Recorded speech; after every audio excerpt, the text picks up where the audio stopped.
참 하나님의 계획은, 하나님의 섭리는, 하나님의 뜻은 우리가 정말 알 수가 없습니다.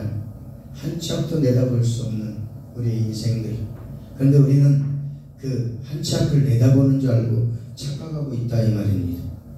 하나님께 주신 그 은혜를 내 것으로 알고 그것을 가지고 무엇을 한번 해보려고 하는 우리 목회자들이 많이 있는 것을 봅니다. 그러나 우리는 아무짝에도 쓸모없는 그러한 자임을 늘 주님 앞에 고백을 해야 될 것입니다. 오늘 말씀이 로마서 10장 12절의 말씀, 욥의 감사의 조건이라는 제목으로 말씀을 가지고 서로 은혜를 나누려고 합니다. 우리의 모습이 아닌가? 참 욥처럼 이 시대에 우리가 고난을 받고 있다면, 욥처럼 하나님 앞에 그렇게 진실하게 고백할 자가 몇 명이나 될까요? 우리는 그저 좋은 것만 원하고, 평안한 것만 원하고, 많은 것만 원하고, 정말 육신적인 것들, 물론 예수 믿으면 육신적인 것들이 잘 돼야 되겠죠.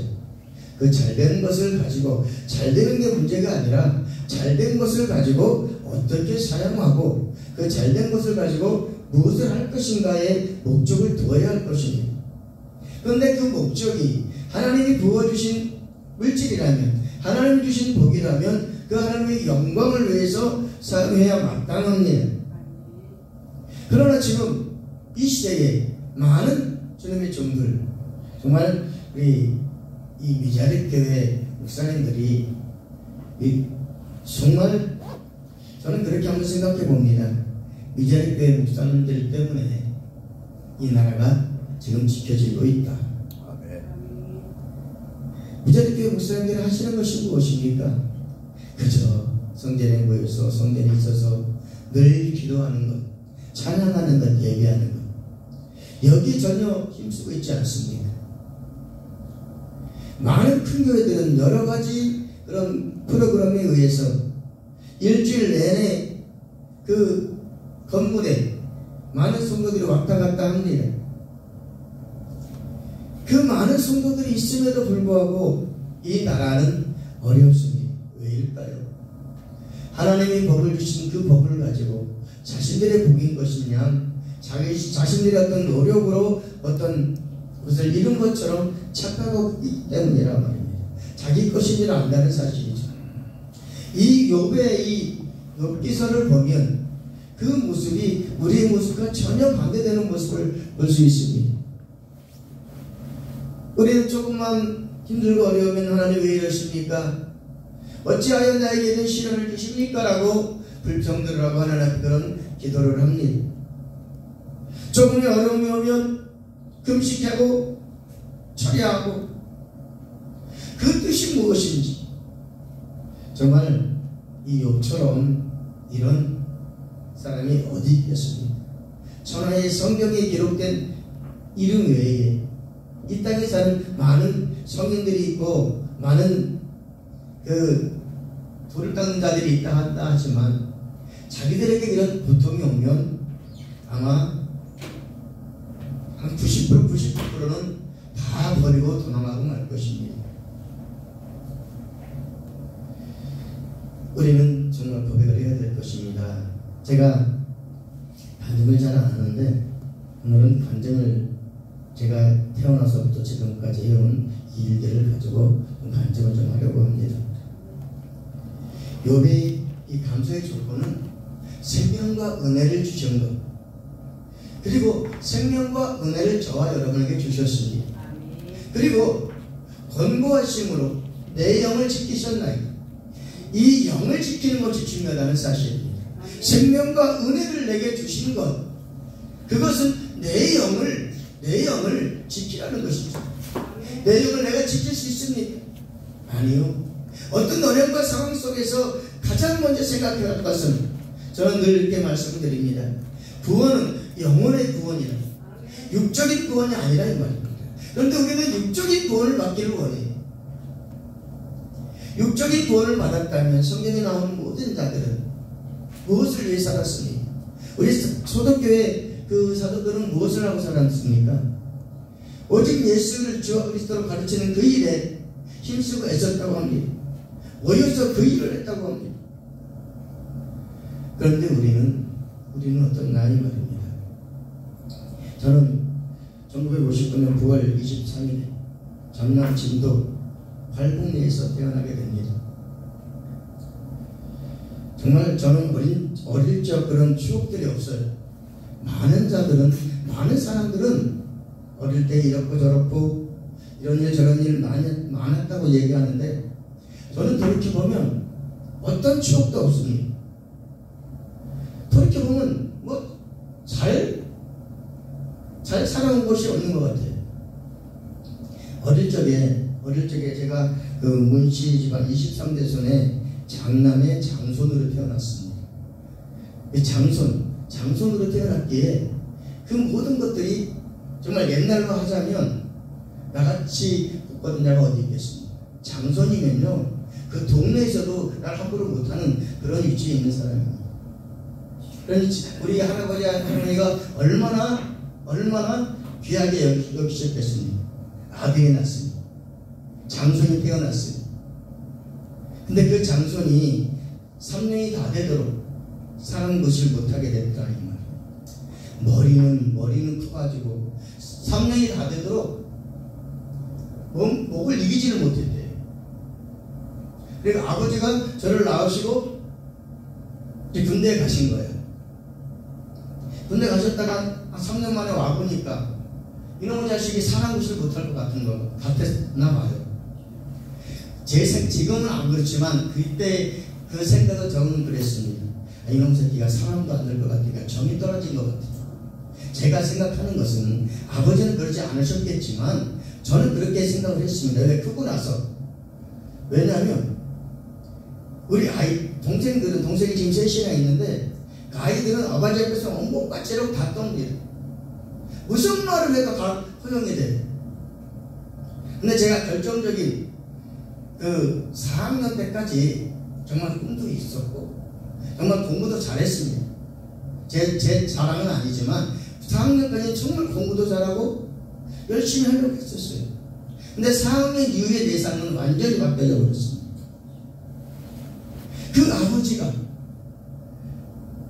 우리 아버지가 참 그 옛날에 그 연좌제에 걸려 있어요. 우리 큰아버지가 지금 행불로 되어 있습니다. 6.25 사변 때 행불자가 돼가지고 저 북으로 넘어갔다는 말이 있어요. 그때 그 6.25 때의 그 북한 군대에 아마 높은 계급을 가졌었나 봐요. 그랬는데 그 6.25 사변 때 행불이 된 거예요. 그러니까 이제 연좌제가 돼가지고 우리 할아버지도 그렇고 우리 아버지도 그렇고 정말 우리 할아버지는 그 동네에 교장 선생을 하셨고 그리고 우리 아버지도 배우셔서 많이 배우시고 글씨를 너무 잘 쓰세요. 글씨가 진짜 좋아요. 모든 사람이 부러워하는 그런 지식은 많았는데 어떤 시험을 치고 나라에 어떤 일을 하려고 그러면 연좌제에 걸린 거예요. 신혼기에 항상 걸립니다. 이러니까 아버지가 세상을 비관하기 시작하면서 술을 마시기 시작하셨어요. 그러니까 날마다 술을 사셨습니다. 그 술을 사시는 건 좋은데 집에 들어오시면 저만 잡는 거야. 제가 아버지를 너무 많이 닮았거든요. 그냥 자신이 싫으셨던 것 같아요. 당신 닮았지? 어릴 때부터 그런 정이 떨어졌지? 이러니까는 저한테 그렇게 뭐라고 하는 거예요. 술만 드시고 그냥 밤새도록 저한테 얘기를 하는 거예요. 그래서 4학년 때 12살 때 한 번은 그랬습니다. 아버지한테 아버지 왜 술만 드시고 나한테 뭐라고 하십니까? 요 한마디 한 거야. 그게 대들은 거예요. 이놈 새끼가 머리에 피도 안 마른 새끼가 아버지 대든다고. 그렇게 그 말을 하시면서 그렇게 두드러 패는 거예요. 아버지가 매를 들면 어떻습니까? 목사님 맞아보셨어요? 안 맞아보시질 않았을 거예요. 맞으면 아버지가 몽둥이를 들고 아버지가 화는 것 같으면 어떻게 해야 될까요? 도망가야죠. 안 맞으려고 도망가야죠. 근데 저는 미련하게 그 자리에서 앉아서 끝까지 맞고 있습니다. 얼마나 못했어요. 아버지가 화는 것 같아요. 도망가서 아버지 비유 맞춰가지고 좀 화가 사그러들면 들어와야 되잖아. 그냥 막고 있습니다. 그 매를 다 막고 이제 억울해서 못 살겠는 거야. 그래서 밖에서 죽겠다고 그 어린 나이에 옛날 그 돌벼락이 있습니다. 돌로 지은 그 집에 그 벽에다 머리를 찢어 찧었어. 죽어버리겠다. 그때부터 나에게는 꿈도 없고 어떤 소망도 없었습니다. 그래서 공부가 또 하기 싫고 6학년 겨울방학 때 맥기 공장 아십니까? 맥기. 옛날에 맥기라고 했는데 지금 도금 공장. 그 어린 13살 나이에 그 겨울에 그 도금 공장 가서 일을 해요. 뭐 때문에 했는지는 모르겠습니다. 하여튼 일을 하고 아마 삐뚤어져 가지고 그리고 중학교 겨우 졸업하고 세상으로 나왔죠. 그날부터 부활한 마셔. 중학교 졸업하고 나서 그때부터 세상을 막 살았어요.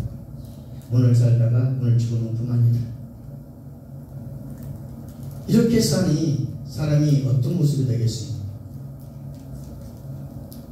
그런데 그 와중에도 초등학교 때 아마 제가 유치원 나이나 이럴 때쯤에 교회를 다 가는 것 같아요.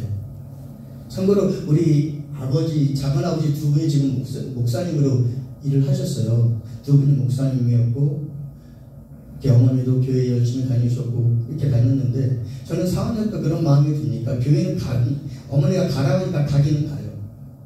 근데 그게 어떤 믿음이 있어서 간 것이 아니라 어머니 아버지가 이렇게 얘기를 하니까 할머니가 얘기를 하니까 다닙니다.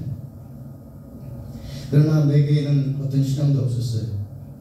그래서 그때부터 세상을 방황하기 시작해가지고 79년도까지 정말 개판으로 살았습니다. 삶에 어떤 의욕도 없고 꿈도 없으니까 무엇을 하겠냐. 날마다 마실 못된지 안 할지 다 해가면서 이렇게 살아난 것도 지금 감사한 거예요. 죽었어야 마땅해요. 아무리 그래 살았는데. 근데 79년도에 그 공장에서 일을 하고 있는데 공장에 일하는 그 친구가 교회를 나가는 거예요. 야, 그래서 나도 네가 나는 교회 나가면 어떻겠냐? 안 되겠냐? 나도 모르는 새 그런 얘기가 나옵니다. 그래서 가자 그러기 시작을 해가지고 그날부터 이제 교회를 갔는데 그 교회에 가서 한 달 만에 기도원을 가게 돼요. 근데 교회를 다니게 된 이유가 그 교회 쪽 가는데 어떤 청년이 나한테 오면서 오빠 하는 거야. 나는 그 정에 메마른 자가 네가 조금만 좋아하면 그냥 빠져버려요. 그래서 오빠하고 따르니까 얼마나 좋아. 생전 그런 소리, 그 다정한 소리도 못 들어봤죠. 그러니까 그 청년에게 꼭 빠진 거야. 푹 빠져가지고 나 좋아하는 줄 알고 푹 빠져가지고 다니는데 한 2, 3개월 지났나? 근데 그 아가씨에게 애인이 있었던 거예요. 그걸 알아본 거야. 그 얼마나 실망이 돼요. 그러니까 또 다시 교회 밖을 나갑니다. 교회 밖에 나가서 또 마시잖아. 역시 그렇구나. 나는 이런 사람이 뵙게 될 수 없구나라고 이렇게 나가서 또 마십니다. 참 그때만 해도 신앙이 좋다고 그 아가씨들마저도 저보고 목사라고 얘기를 했습니다. 그때 그 신앙이 그렇게 개차반이었지만 사람들은 보기에 아마 하나님이 그때부터 아마 정해놓은 것 같아요. 제가 태어날 때부터 하나님 정해놓으셨는데 그 길을 가기 위해서 이렇게 만들어 놓으신 것 같습니다. 그런 일이 3번씩이나 계속 이어져 가요. 자꾸 실망하고 다시 돌아오면 또 다시 그런 일이 생겨서 또 다시 세상으로 나가고. 근데 하나님께서는 일주일을 넘기지 않게 하셨어요. 꼭 일주일 안에 다시 돌아가게 만드셨습니다. 그래서 이제 그때만 해도 공장에 이제 공장장으로 있으면서 좀 괜찮은 벌이가 됐거든요. 그랬는데 제가 이제 한 달 만에 교회 가서 한 달 만에 기도를 저 영도 말줄거리에 영도 기도원이라고 있어요. 지금은 없어졌지만 그 영도 기도원에 이제 초대 기도를 받습니다. 그 목사님이 설교를 하고 나서 통성기도를 시키는데 뭔지 모르게 뜨거워지는 거예요. 그 손을 이렇게 잡고 이렇게 기도하는데 뭔가 있는 것 같아요. 이거 뭐지? 이거 뭐지? 그리고 그날 저녁에 그 기도하는 바위에 올라가서 기도를 하고 나왔는데 나 그때처럼 하늘이 맑은 거 못 봤어요. 별이 얼마나 많고 얼마나 반짝이는지 정말 지금 믿지를 못하겠어요. 너무 아름다워요. 아주 정신이 없어져. 그런 것을 보고 정말 뭐가 있구나 하면서 깨닫고 다시 공부해야 됩니다. 공부해서 내가 주님의 종이 돼야 되겠다고 이 결단을 합니다. 결단을 하고 그 공장장도 다 때려치우고 그때 한 100만 정도 넘었을 거예요. 그 월급 79년 80년대 초에. 그런데 그때 이제 여기를 가겠다고 기독지회사라는 그런 그 통순 성경 만드는 그런 회사를 들어가게 됩니다. 들어가 수금사원으로 들어갔는데 처음에는 이제 검정고시를 보겠다고 학교를 등록을 하고 하는데 이게 또 만만치 않아요. 수금을 해야 되는데 낮에는 사람들이 잘 없어요. 그러니까 밤에 가서 어떻게든지 또 만나야 돼요. 이렇게 한두 번 빠지다 보니까 또 따라갈 수 없어요. 그래서 어찌어찌 하다가 다시 그걸 마주치고 이제 돈을 좀 벌자 해가지고 이제 시작을 합니다. 그러면서 그 과정에 이제 그 청년 또 집에 밖에 나가 있었는데 교회에 가서 사찰 아닌 사찰을 하게 됐어요. 내가 여기 교회에 있으면서 신학교도 하고 신학교도 공부하고 해야 되겠다고 들어가서 낮에는 밖에 나가서 일하고 들어오고 저녁에는 교회 가서 기도하고 이러면서 살았는데 먹는 걸 제대로 못 먹으니까 사람이 어떻게 되겠습니까? 참 말라가고 병 들어갑니다. 그래서 이제 그 결단을 하죠.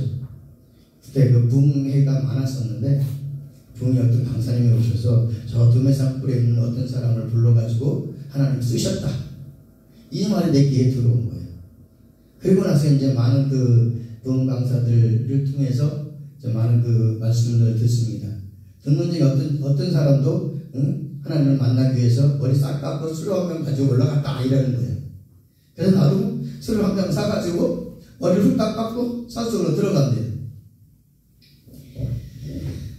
들어가서 기도하려고 텐트 속을 딱 펴놓고 이제 기도를 하려고 그러는데 소나기가 쏟아지기 시작하는 거예요. 얼마나 많이 쏟아지는지 그 골짜기에 천을 이뤄가지고 텐트가 막 떠내려가는 거예요. 다 짊어 싸가지고 이제 기도하는 그 바위로 올라갔죠. 바위로 올라가서 기도하기 시작합니다. 내가 응답받기 전에는 내려가지 않겠다. 그래서 죽으면 죽으리라. 그 와중에 어떤 일이 벌어지냐면 나를 그 전도하러 왔던 그 친구가 이제 매월 한 달에 한 번이면 그 기도를 갔었어요. 근데 내가 올라가는 그날 저녁 토요일 날 저녁에 나를 찾으러 온 거예요. 한 달에 한 번씩 가는 도시라 잊어버릴 수가 없어요. 근데 그걸 못 찾고 돌아갔어요. 돌아가고 나는 그 토요일 날 밤에 기도하고 있어. 근데 하나님이 고린도전서 3장 16절 말씀을 마음에 감동을 주시는 거예요. 이 몸은 네 것이 아니다. 너희 몸은 하나님의 신성전이다. 이 음성이 나한테 팍 들어오는 거예요. 그렇지. 그런데 내가 지금 어떻게 살아왔어요? 지 멋대로 살아놓고 지 멋대로 살았고 지가 뭘 어떻게 해보겠다고 그 은혜의 말씀을 받고 나와서 이제 어린이 성령교육을 합니다. 그러면서 이제 쭉 이어지면서 결혼도 하게 되고 결혼하게 되니까 또 다른 마음이 듭니다. 결혼도 벌써 돈 많이 벌써 이제는 뭐 장로가 돼갖고 교회 봉사 헌신하면 되겠지요. 그래서 장사를 시작을 해요. 장사를 하는데 얼마나 장사 처음에 잘 되니까 우리 집사람하고 같이 가서 가게를 2개를 차립니다. 얼마나 잘 되니 얼마나 재밌겠습니까? 그런데 그게 쉽사리 되지를 않더라고요. 그래서 저는 그 태능교회를 다니고 있었는데 우리 집사람이 이제 기도하다가 어느 작정 기도를 합니다. 그리고 저는 기도원에 들어갔었는데 기도원에서 그 교회를 옮기라고 그랬대요. 옮겨서 그 주님의 종의 길을 가라고. 근데 나는 어떤 생각이냐면 거기만 하나님 있냐? 그 기도원에 하나님 아니냐? 여기도 하나님 있지 않느냐? 버티버리고 안 옮겼습니다. 근데 우리 사모가 결단해가지고 이제 가서 내가 내 남편에게 가서 그 얘기를 했는데 안 들으면 이혼하겠습니다라는 그런 결단하고 나한테 온 거예요. 근데 그날 저녁에 나한테 얘기를 했는데 내 마음속에서 스스로 생각지도 않고 그래 가자. 그래 가자면서 기도원에 들어갑니다. 모든 거 다 내려놓고 기도원에 들어가서 전적으로 이제 훈련을 받으면서 참 무서웠어요. 그 원장님이. 그 원장님이 얼마나 무서운지 정말 그 앞에 지나가기도 그렇게 무서운 그런 분이셨어요. 하루에 5번씩 예배를 드리는데 5번씩 예배를 드리는데 12시에 그 살기도가 있습니다. 살기도 끝나면 2시 3시면 돼요. 그럼 4시 반에 이제 새벽기도가 있으니까 차량 운행을 해야 돼요. 근데 그 잠이 깊은 잠이 드냐고요. 4시 반이라고 나갔더니 3시 반이고 이런 때가 한두 번이 아니었어요. 이렇게 엄하게 훈련을 했습니다. 이렇게 해오다 보니까 이제 그 기도원을 통해서 또 교회를 개척하게 됐고 개척하면서 이제 지금 있는 자리에서 지금 계속 있는데 작년 재작년 11월 달에 이 평강기도원에 가서 하나님 앞에 은혜를 받게 되죠. 9월 달쯤 우리 어머니가 돌아가시고 나서 정말 아무것도 하기 싫었습니다. 아니 공항에 왔어요. 공항에. 이제 장사를 다 치르고 나니까 우리 동생들은 다 집으로 돌아가고 나만 홀로 남았습니다. 근데 뭐 할 게 없는 거예요. 무엇을 내가 어떻게 해야 되지? 그래서 나를 돌아보니까 세상적인 일도 목회 일도 뭐 거둔 게 없는 거예요. 아무것도 없는 거예요. 내가 나는 뭐지? 도대체 나는 무엇에 살았지? 이러면서 공항에 오게 되는데 걷잡을 수 없더라고요. 공릉동에 그 19층짜리 아파트가 있는데 13층에 우리 사촌 누님이 사세요. 그 집을 가서 베란다 앞으로 내려다보니까 여기서 떨어지면 죽겠는 거야. 야 이거 떨어지면 되겠다. 이런 마음이 오더라고요. 정말 견딜 수가 없는 거야. 그런 상황 속에서 제가 이제 교회를 내놓게 되고 교회 광고를 해서 이제 교회를 내놨습니다. 내놨는데 어느 오시는 목사님들마다 교회를 계약하라는 게 아니에요. 목사님 더 하십시오. 더 해야 됩니다. 그러면 자기 대회를 쭉 하는 거예요. 그러니까 서로 같이 교회 계약하러 온 그 목사님과 같이 붙어버려서 울어. 서로 울어. 이런 데 계속 벌어지는 거예요. 아니 왔으면 계약이라고 가지. 그러다가 이제 평강기도원으로 가가지고 저분을 만나게 되죠. 근데 하나님 그날 은혜를 주셨어요. 얼마나 갔을 때부터 막 울리기 시작을 하는데 걷잡을 수 없었습니다. 하나님 잘못했습니다. 내 생각대로 내 마음대로 교회를 했다가 내놓는 이것이 하나님 얼마나 죄스러운 일인지 깨닫지 못했던 거예요. 좀 힘들다고 내놓는 하나님의 교회를 그렇게 그 내놓으려고 딱 마음을 먹으니까요. 교회 갔더니 얼마나 막 울음이 나와요. 꼭꼭마다 내 손이 안 가대고 있잖아요. 그렇게 꾸며놓기를 얼마나 했는데 그걸 내놓으려니까 막 눈물이 쏟아져요. 그런 저를 하나님이 이 인터뷰전이라는 이 부흥사협회에 협력을 하게 하십니다. 거기 가서 오늘 받고 다시 하겠습니다 했는데 우리 회장님이 그 교회에서 이제 그 평강기도원에서 나가라는 그런 얘기를 하니까 우리 양물리 교회 와서 예배를 드리면 어떻게 했냐고. 그럼 들으세요. 식별을 하라고 했죠. 그때부터 1년 365일 동안 정말 우리 회장님 정말 빡세게 나를 불렸어요. 훈련을 시켜서 훈련 것이 아니라 1년 365일 하루 한 주간도 안 빼놓고 지방이 어디가 쫓아다니니까 어떨 땐 내가 지금 뭐 하는 짓이지? 이거 하고 있는 것이 맞나? 사람의 신도로는 할 수가 없는 거예요. 그 교통비, 그 차, 기름 이것들을 다 들어가면서 이렇게 하는데 가만히 생각해보니까 너무 많은 물질이 지출이 되는 거예요. 이거 계속 해야 돼? 안 하면 안 돼. 하나님도 어떻게 만들어 놓으셨냐면, 처음에 이제 이 성회를 나갈 때 처음에 5,000원씩 헌금을 합니다. 매 시간마다 5,000원씩 하면서도 시간도 빼먹고 이래요. 근데 마음에 감동을 주는 거예요. 감동을 주시는데, 야, 5,000원 갖고 되게 10,000원을 해. 난 10,000원을 하는데 매 시간마다 하시는 거예요. 좀 한번 빼먹으려고 그러면 또 마음이 막 진동을 하고. 그러니까 빼먹을 수도 없어. 매일 그 집회 때마다 시간 그 10,000원씩 하게 하시는데, 제 생각으로는 하겠냐고요. 그 헌금만 하고 다니니까 차에 기름은 안 넣고 뭐 털기는 안 나가고 저도 더 쓰는 건 없으니까. 이런 데가 하나님이 하게 하시면 거기에 불평이 안 나는 거예요. 이게 하나님의 은혜 아니겠습니까? 내가 죽을 수밖에 없는 나를 하나님 인터뷰전이라는 봉사협회에 와서 그렇게 살려주셨습니다. 저는 다른 건 다 있더라도 나를 다시 살리시는 도구가 인터뷰전 봉사협회입니다. 여기에 감사하는 거예요. 근데 작년 12월달 주가 가지고 폭탄을 선언을 하더라고요. 얼마나 마음이 정말 찢어졌습니다. 우리 상호도 그렇고 우리 회장님도 그렇고 중간에 내가 끼어가지고 어떻게 할 수가 없는 거예요. 이 사람 나간다, 저 사람 나간다 그러지. 난 지금 어떻게 알아? 그러니까 얼마나 마음이 아픈지 가슴이. 저는 무슨 일이 있으면 그 일에 해결될 때까지 잠을 못 자요. 어제도 그 일이 여기 와서는 막 그냥 잠을 주겠지만 자려고 혼자 딱 누우니까 온갖 것들이 다 오는 거예요. 야, 이거 정말 그런 성격도 버려야 하는데 그게 버려지질 않습니다. 정말 오늘 보면 욥의 10장 22절에 욥이 지금 이렇게 감사를 할 수 있는 상황이었냐고요. 그 온 다 잊어버리고 위로하러 온다고 친구들이 네가 죄가 있어서 네가 잘못해서 이런 일이 벌어졌다고 오히려 힐난을 합니다. 정말 미치고 바짝 뛰는 것 아니겠습니까? 욥은 어떤 사람이었습니까? 자신들의 그 아이들의 그 생일잔치를 차려주고 혹시 잘못됐을까봐 회개 예불을 드렸던 그런 사람이었습니다. 그런 사람한테 네가 잘못해서 하나님께 벌을 받는 것이다, 이런 얘기를 들으니까 얼마나 비통하겠나. 그래서 욥이 지금 얘기를 합니다. 내 영을 지키셨다고.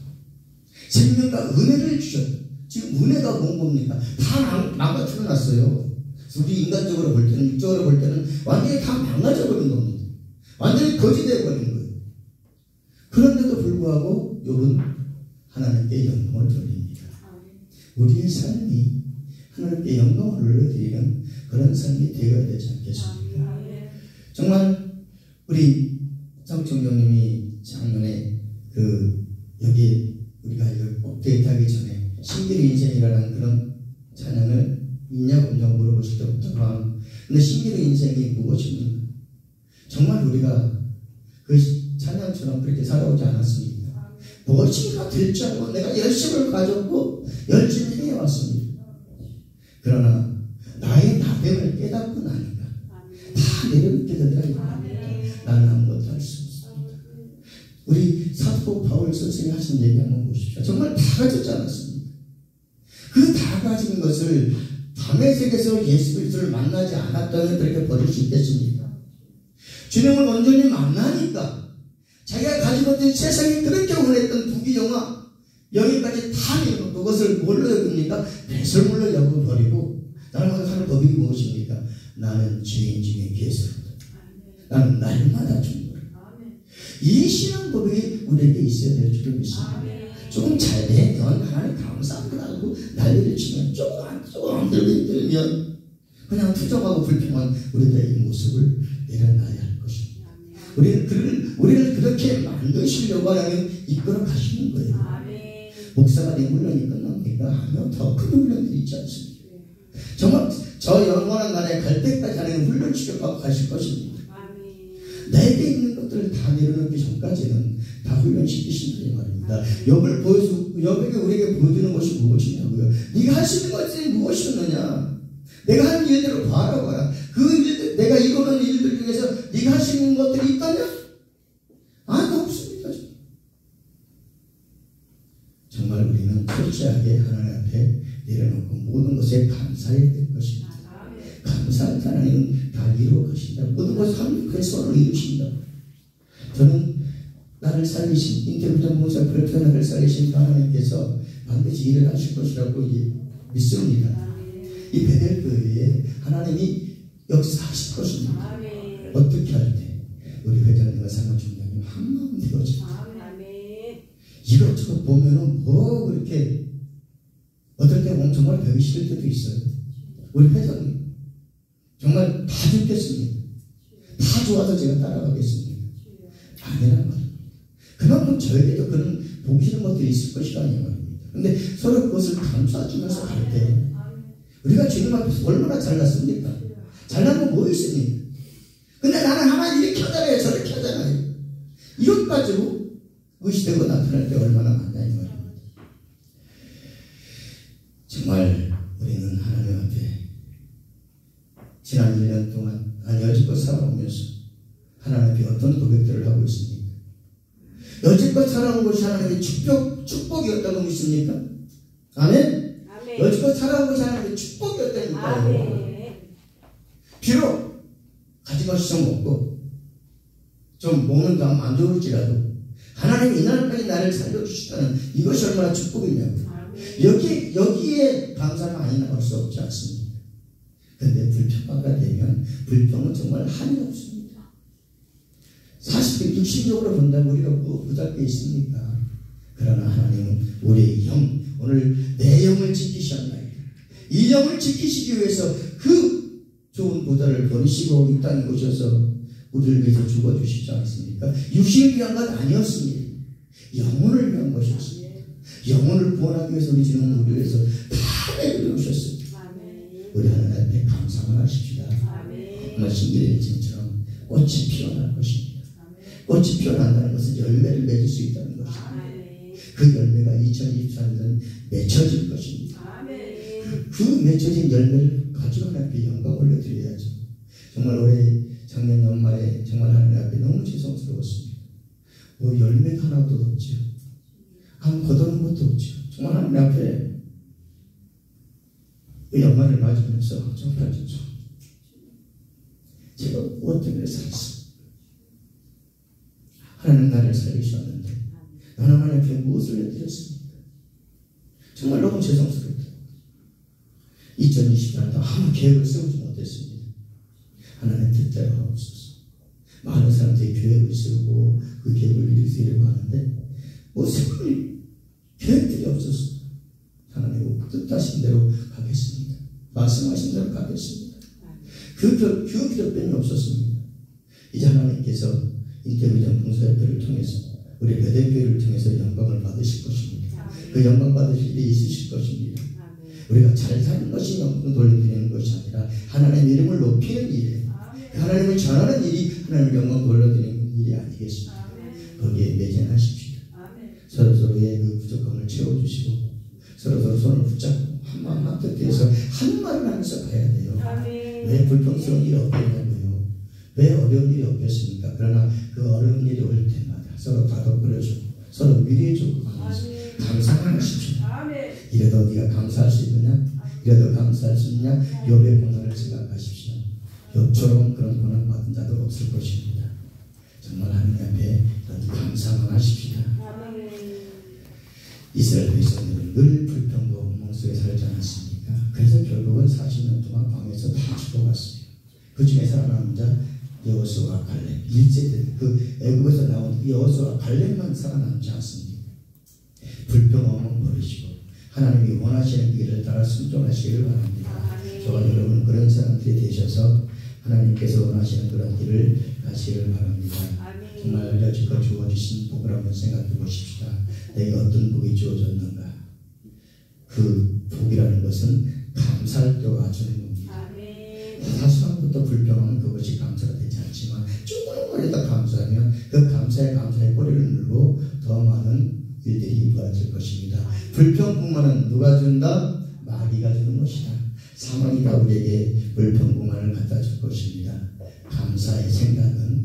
하나님이 주시는 것입니다. 아멘. 감사하는 사람에게 하나님은 은혜와 복을 더하여 주실 것입니다. 아멘. 기억하십시다. 불평불만하는 사람에게는 주신 하나님이 거듭하실 것입니다. 주신 이도 하나님이시오 거듭하신 이도 하나님이신데 우리가 무엇 때문에 그 일들 가지고 불평하겠습니까? 아무쪼록 이 한 해에 서로가 은혜와 축복을 증각하면서 그 복을 채워가며 늘 감사하는 저와 여러분들 되시기를 예수 그리스도로 축원합니다. 기도합니다.